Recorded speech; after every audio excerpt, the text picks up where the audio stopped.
G'day guys, what we're doing today is taking photos of the moon with what is well, one of the most versatile lenses I've seen for an iPhone yet. The idea of what we're doing here tonight is something I don't think I've done before, is that is putting an external lens onto the telephoto lens on the iPhone 15 Pro Max, the 5x zoom, and we'll see how good a photo we can get of the moon with a manual camera app. This lens is a freewell lens, and the irony in this is that it's not actually a telephoto lens. This is the long-range macro that you get from Freewell, and it's going to give you two lenses in one. They sell this lens as a long-range macro, and the way that it works is that this is the telephoto lens, which you can't buy from Freewell. You need to buy the long-range macro, and it screws onto the end of this one here. And the long-range macro in itself is absolutely worth the money that it's cost to buy one of these. But when you unscrew it, it gives you this telephoto capability, and I'm going to use that to shoot the moon. To do this, you're going to need a tripod. It doesn't matter what tripod you have. I've got a couple that I'm reviewing right now, so stay tuned. I'll give you the rundown on those soon enough. And we're going to need a camera app, a manual camera app that you can select the camera, as in the telephoto lens on this iPhone. You're going to be able to control the shutter speed, ISO, focusing, etc. And we should be able to get something pretty good with something that you can carry in your pocket with the actual moon. Before you Samsung guys get all upset about that, just do it yourself. do that test yourself. I've done a video here on this channel. I'll link it down the bottom. Go and test that moon AI thing for yourself. Don't just trust everyone's word for it. Go and do it yourself and trust your own eyes. Go and get yourself a blurry photo of the moon, put it on your desktop, take a photo of it with the Samsung, and you'll see there are details that are in that end resulting photo that are not actually there in the original image that you took. And make your own mind up. Let's look at this photo. This camera app here that we're using here tonight is the Reflex camera app. It can control the shutter speed, the ISO, the focusing, everything that we need to control here. A couple of things that you want to set up initially on this app.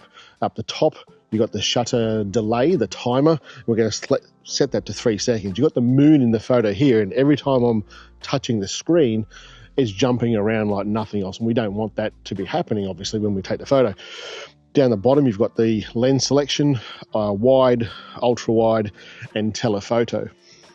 There we are on telephoto. I'm going to move this around so that the moon is in roughly the center of the frame. The next thing that we want to turn on is the focus peaking. That's the green eye icon that I've got down the bottom there.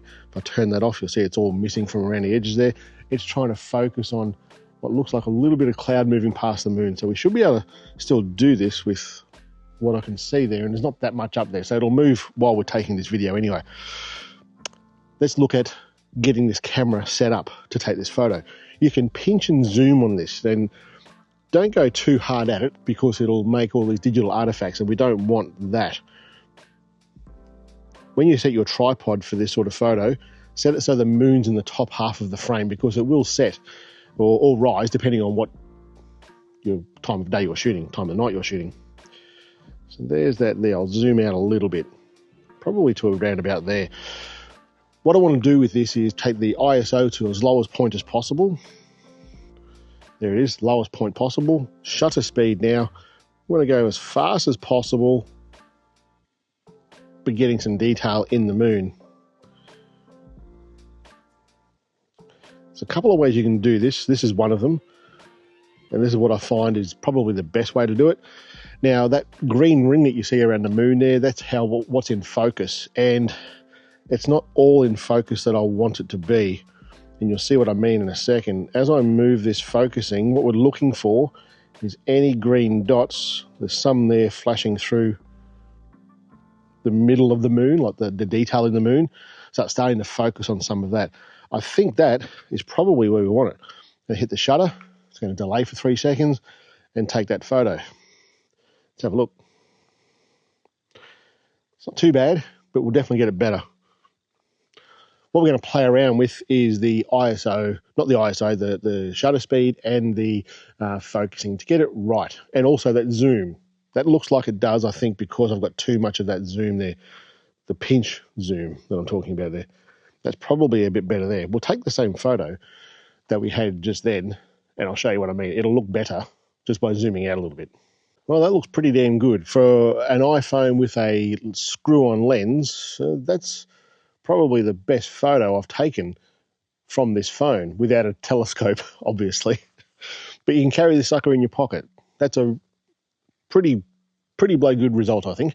This, like I said before, you can shoot macro with this, and the difference between the macro shooting with this lens, or any lens really, and the iPhone macro is that depth of field. Like, have a look at this.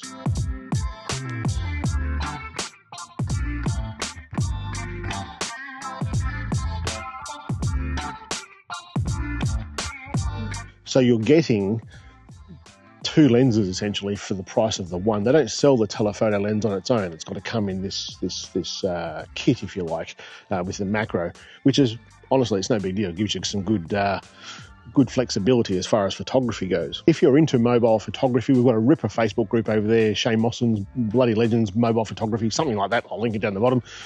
It's a really good group. We're about to hit 4,000 members over there. It's a very, very friendly group. And if you've been on photography groups on Facebook, you know that's unusual.